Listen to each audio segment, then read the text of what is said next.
ایک دراز قد بھرے بھرے جسم کی مالک بے پناہ حسین عورت تھی۔ اس کے چہرے کے تاثرات ایسے تھے جو خوشگوار مستقبل کی امید بندھاتے تھے۔ وہ میرے ہاتھ اپنے ہاتھ میں لیے بیٹھی رہتی اور آنسو بھری آنکھوں سے میری پٹیوں میں لپٹے چہرے کو گھورا کرتی، بار بار کہتی تھی، میں تو سمجھتی تھی کہ تمہیں ہمیشہ کے لیے کھو چکی ہوں۔ یہ دوسری الجھن پیدا ہو گئی تھی۔ وہ کسی اور کی بیوی تھی، مگر زندگی اپنی نہج پر آ ہی جاتی ہے۔ وقت کے ساتھ ساتھ میں اپنے جسم پر قابو پانے کی کوشش کر رہا تھا، جو میرا جسم ہی نہیں تھا۔ مجھے جسم سے کوئی اپنائیت محسوس نہیں ہوتی تھی۔ بات چیت میرے لیے سب سے مشکل کام تھا۔ پہلے پہل مجھے ہر لفظ سوچنا پڑتا تھا، لیکن رفتہ رفتہ آسان جملے بولنے لگا۔ ڈاکٹر ڈینی نے مجھے بستر سے اٹھنے اور احتیاط سے ہاسپٹل کے کمرے میں گھومنے کی اجازت دی تھی۔ وہ آنکھوں میں خوشی کی چمک لیے مجھے دیکھتا رہتا۔ اس کے اندر کے چھپے جوش اور خوشی کو میں سمجھ سکتا تھا۔ اس نے کسی کو دوسرا جنم دے کر بہت بڑی کامیابی حاصل کی تھی۔ مجھے روزانہ مختلف قسم کی ذہنی اور جسمانی ورزش کروائی جاتی، البتہ تاحال میرے چہرے اور سر پر بندھی پٹیوں کو اتارا نہیں گیا تھا۔ مجھے اپنی قوت فیصلہ کو ابھارنا تھا اور سوچ کی نئی گہرائیوں تک پہنچنا تھا۔ میں جس ذہنی کیفیت میں گرفتار تھا، شاید آج تک وہ کیفیت کسی پر نہ آئی ہو۔ میں ٹھیک ٹھاک ہوش مند انسان تھا، مگر میں اپنا پورا نام تک نہیں جانتا تھا۔ روز بروز میرے جسم میں طاقت آتی جا رہی تھی۔ یہ اس وقت سے شروع ہوا جب مجھے پہلی بار علم ہوا کہ میرا نیا جسم ایک خوبصورت اور نوجوان جسم میں ہے۔ برسوں بعد خود کو بہتر محسوس کر رہا تھا، لیکن ایک روز جب ڈاکٹر نے مجھے دوبارہ کام شروع اور گھر جانے کا کہا تو میں کام کر رہ گیا۔ گھر کی مجھے کوئی خاص فکر نہیں تھی، لیکن کام، یقیناً اس کے پیش نظر کوئی ایسی ملازمت نہیں تھی جو میں کر سکتا تھا۔ میں تو ایک ادھیڑ عمر کا آدمی تھا جس نے 30 سال جیل کی آہنی سلاخوں کے پیچھے گزار دیے تھے۔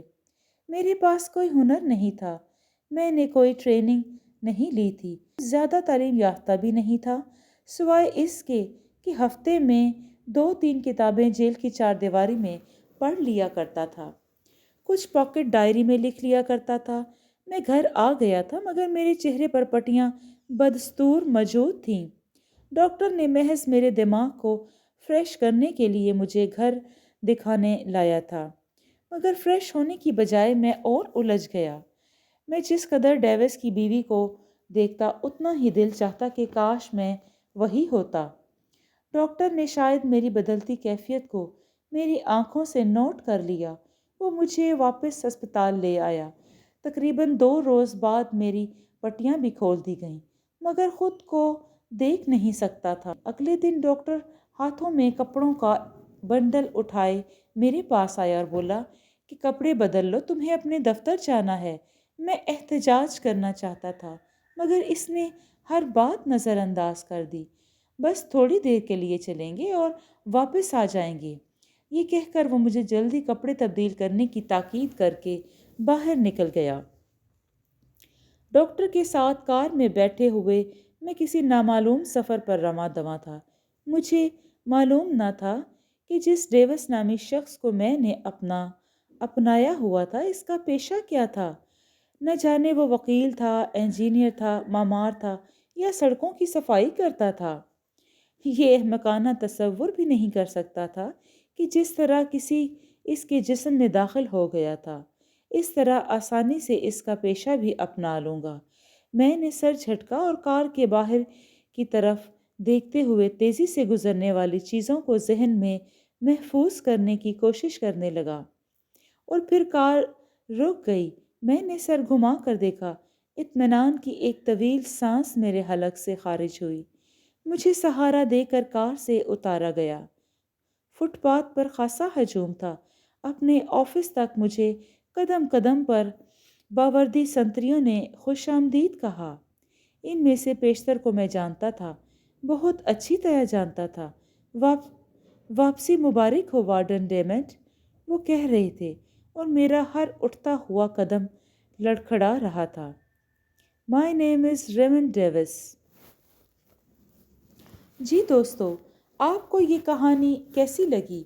اگر آپ کو یہ کہانی پسند آئی ہے تو اس کو لائک اور شیئر کیجیے اور کمنٹ میں اپنی رائے کا اظہار ضرور دیں۔ شکریہ۔